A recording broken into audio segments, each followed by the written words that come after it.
অনুচরের মুখে আমার চিরবদ্ধ অজয় রাজ সত্যবানের পুত্রকে পুত্র রূপে পালন করছে।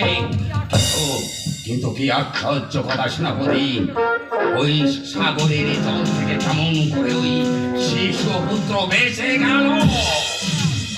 মহারাজ, বিধাতার কলম কেমন করে রোধান?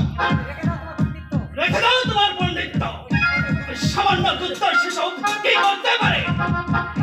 এই রেখে দিলাম বাবা, আর আমি বললাম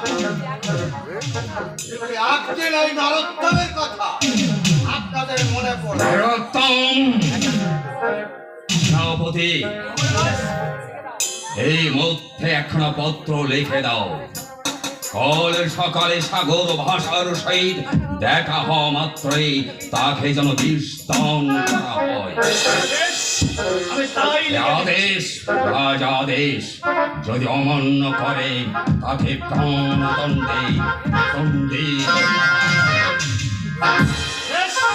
আমি তাই লিখে দিচ্ছি।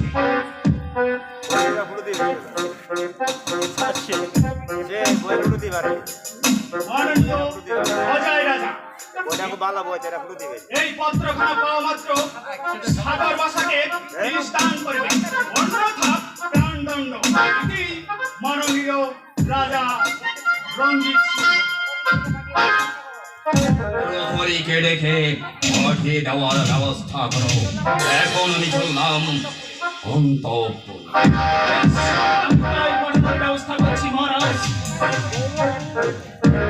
প্রহরী, প্রহরী, প্রহরী! সেনাপতি সাহেব, এই পত্রখানা আজ শান্তিপুর অধিপতি দিয়ে আসবে। শান্তিপুর অজয় রাজাকে দেব? হ্যাঁ, শান্তিপুর অজয় রাজাকে দেবে। আমি এখনই যাচ্ছি।